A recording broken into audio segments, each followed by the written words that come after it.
Democratic forms first appeared over 6,000 years ago in small societies and city-states. The first known citizens' assemblies and decision-making by consensus probably appeared in the Middle East in the region of Syrian Mesopotamia at the junction of the Tigris and Euphrates rivers. The idea of the People's Assembly later flourished among many Greek city-states along the eastern Mediterranean coasts. It was in Greece that the word democracy was coined from the Greek demos, or people, and kratos, or power. Athens was the most powerful city assembly in the ancient world. All male citizens were entitled to debate and vote every 10 days on key issues. In the Roman Republic, power was divided between the Forum and the Senate, with the Senate holding the whip hand. Dictatorship then became the form under the Roman Empire up until its fall during the 5th century.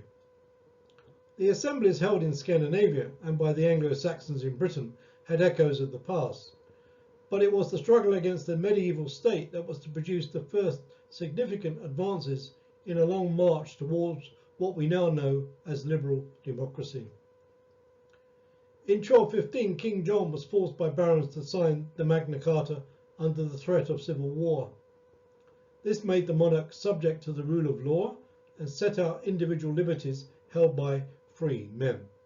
Later that century, the first parliament met at Westminster.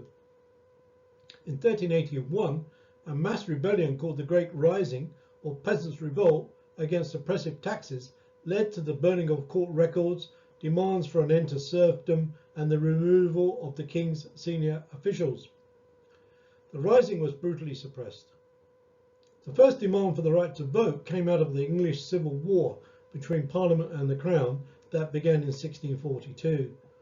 The new model army formed by Parliament had delegates to what became an army council. In 1647, during lengthy debates in Putney, London, soldier delegates or agitators put forward an agreement of the people. Written by the Levellers, a radical political group, it proposed an outline for a written constitution.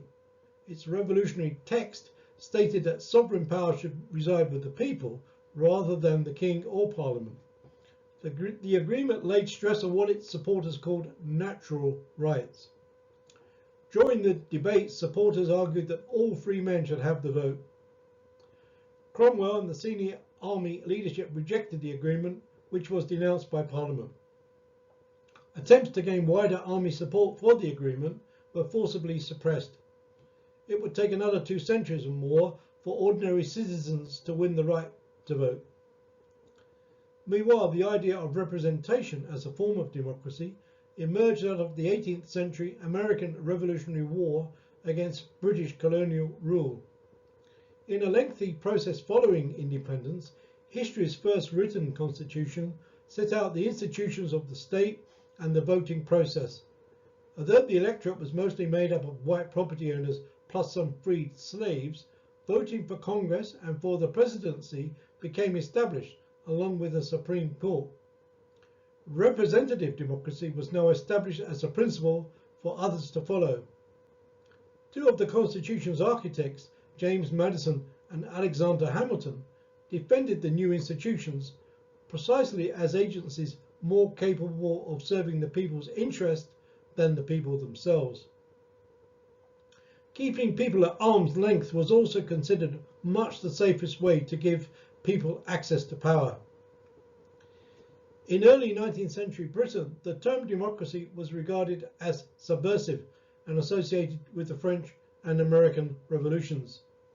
The Chartists did not agree. They were the first working class mass movement anywhere in the world.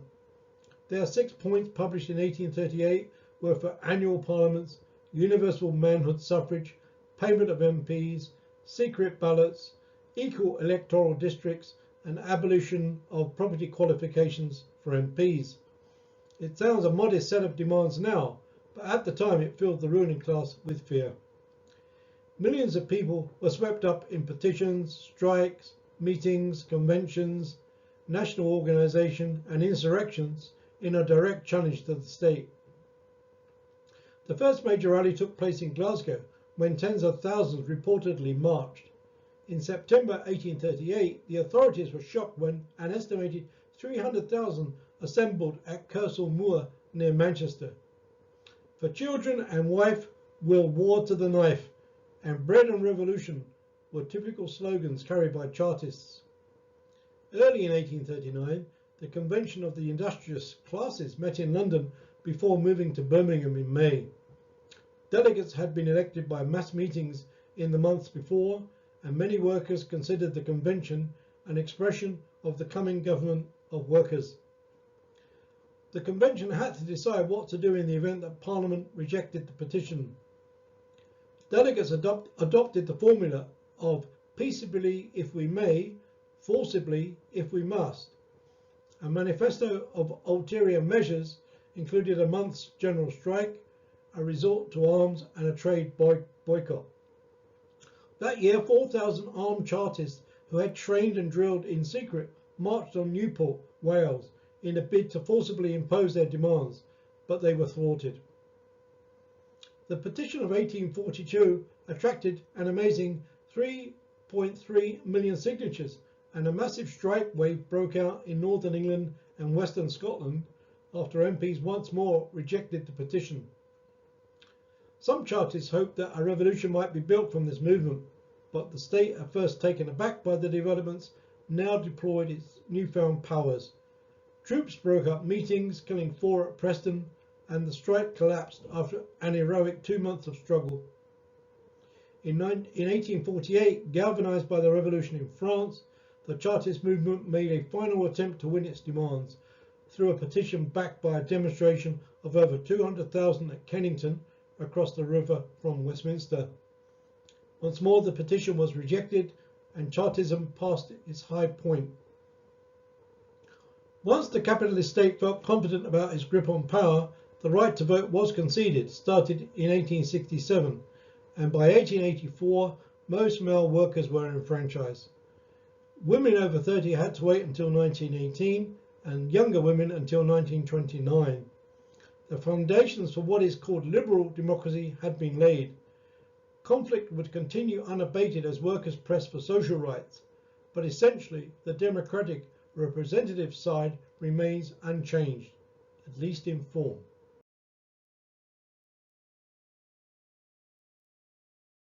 Moving on to the features, and not necessarily the virtues, of liberal democracy, you can see that these include more than the right to vote. There is the rule of law, already mentioned, which, for example, prevents arbitrary arrest and compels governments to act within a legal framework. A liberal democracy will also feature rights to free speech, to publish, and to organise in trade unions and political parties. Generally, there is a functioning civil society outside of the state with its own bodies, like, for example, the National Trust. Most significantly, there is a privately owned and controlled economic system, also known as capitalism. Democracy and capitalism have developed in conflict with each other through the centuries.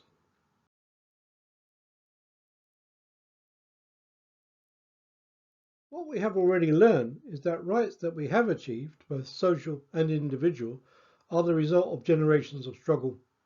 In Democracy and Capitalism, Samuel Bowles and Herbert Gintis note that capitalism and democracy are not complementary.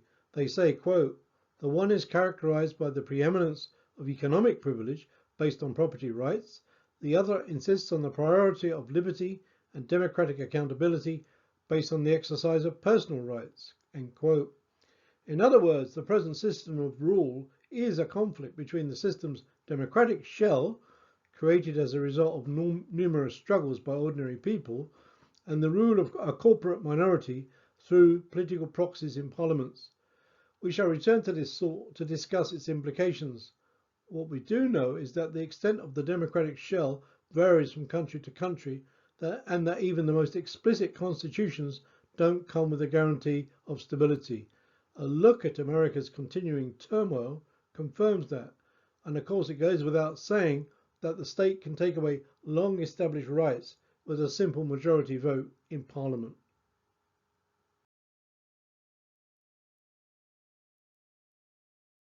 So what do you get for your money? You get the opportunity to vote in a government and remove one at the same time. This form of representation gives a certain indirect access to power via a government of your choice. For that group of voters who voted another way, however, there is no effective access to power. They are essentially disenfranchised. For example, in 2019, the Tories won a three-figure majority with the votes of just 29% of the total electorate. In the UK, with its first past-the-post voting system, people don't always get what they vote for. On occasions, parties winning the popular vote or the largest share of the vote have failed to secure a majority in Parliament, for example. Theoretically, a liberal democracy should also give you the capacity to pressure for and even obtain significant social reforms. This claim had a certain truth to it in the post-1945 period up until the early 1970s. We can discuss in the next session how this route has become a bit of a cul-de-sac in the neoliberal period, when the naked rule of the markets has become the central feature of the political process.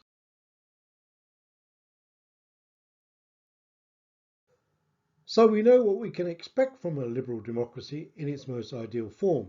But what are the limitations, even with the right to vote and political representation? I've summarized them on this slide. You may be consulted from time to time, but decision-making is out of your hands. Locally, people can object in big numbers to, say, a new civic centre, while key services are starved of resources, or against the library closure.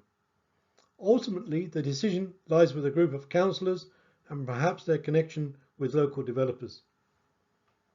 Polls show that a big majority want action on climate change, but as you know, that doesn't translate into action. Most of Scotland, for example, favour the removal of nuclear weapons from their country.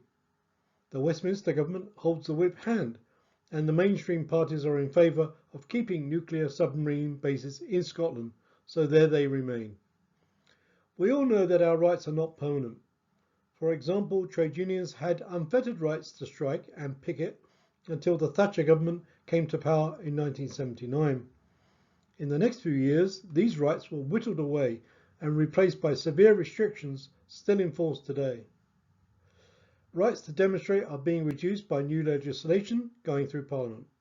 Voter ID will undoubtedly reduce turnout at elections, while the right to free university education, established in the post-war period, became the right to student loans to pay for tuition fees. Setting out to change the nature of the state is simply not on the agenda in liberal democracy. Mainstream parties, the media, the courts and the police, MI5 and other power institutions start from the assumption that the present system is the only legitimate one. We saw in the previous session on hegemony how reinforcing the message about various aspects of the status quo plays a key role in achieving support for the system. As for that crucial area, the economy, that lies outside of the political process. There is no democracy in any meaningful sense here. A similar point is made by Samuel Bowles and Herbert Gintis in their book Democracy and Capitalism. They assert that democratic institutions in major capitalist countries are often what they call mere ornaments, which are proudly displayed to visitors and admired by all, but used sparingly. They add that the places where things really get done, in such core institutions as families, armies, factories and offices, have been anything but democratic. To sum up, the democratic process within liberal capitalism is fragile and relative. Capitalism can function without democracy, as it does in many countries around the world. In the pre-war period, Nazi Germany in particular demonstrated that big business can flourish within a fascist state.